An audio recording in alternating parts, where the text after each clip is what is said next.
अकोले तालुक्यातील देवठाण येथे पत्रकार साने सर यांच्या दसक्रिया विधीच्या दिवशी ग्रामपंचायतीच्या वतीने सरपंच यांनी दसक्रिया विधीच्या ठिकाणी ग्रामपंचायतीच्या 14 वित्त आयोगाच्या निधीतून मोठा सभामंडप बांधण्याचे जाहीर केले। त्यानंतर देवठाण ग्रामपंचायत सदस्यांनी व देवठाण ग्रामसभेने त्याला मान्यता दिली। गावातील सर्वपक्षीय प्रमुख कार्यकर्त्यांनी त्याला होकार दिला आणि त्यानंतर काही खाजगी इंजिनियर आणून आर्किटेक्ट मार्फत त्याचा प्लॅन तयार केला, एस्टिमेट तयार केलं।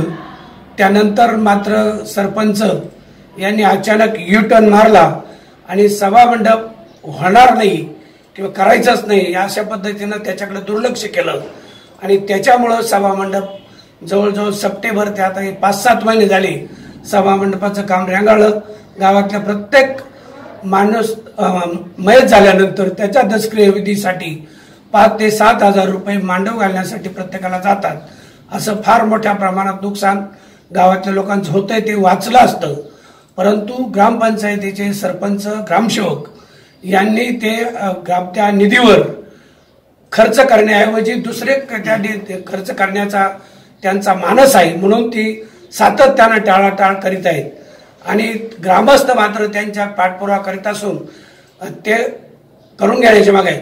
ग्रामसेवक व सरपंच ग्रामपंचायत सदस्य 17 सदस्यापैकी जवळजवळ 13 सदस्य त्यांच्या विरोधात आहेत आणि तरी या काम करावं असं म्हणणं आहे, परंतु त्याच्याकडे दुर्लक्ष करतात आणि हा हुकुमशाही ग्रामसेवक दौलत नवले आणि सरपंच त्यांचा या दोघांच्या दिरंगाईमुळे, मी असं म्हणणार नाही ते आर्थिक व्यवहार वगैरे, परंतु दिरंगाईमुळे आणि जाणून बुजून केलेल्या टाळेटाळेमुळे आपल्या देवठाण गावचा सभामंडप दसक्रिया ठिकाणी होतो की नाही आता शंका होऊ लागल्याने येत्या 28 तारखेला गुरुवारी सकाळी 11 वाजता अकोले तहसील कार्यालयासमोर आमरण उपोषण, विविध प्रश्नांसाठी आम्ही आमरण उपोषण करणार आहे।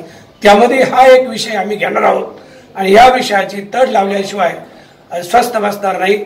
तरी सरपंच ग्रामसेवक आणि ग्रामस्थांना विनंती आहे की ह्या विषयावर ताबडतोब चर्चा विचारविनिमय करून कुठल्याही परिस्थितीमध्ये ग्रामस्थांच्या मनाचा विचार करून, भावनांचा विचार करून व खर्च गरजेचं बाब असल्यामुळे हा सभामंडप करण्यात यावा अशी मी ग्रामस्थांना आवाहन करतो।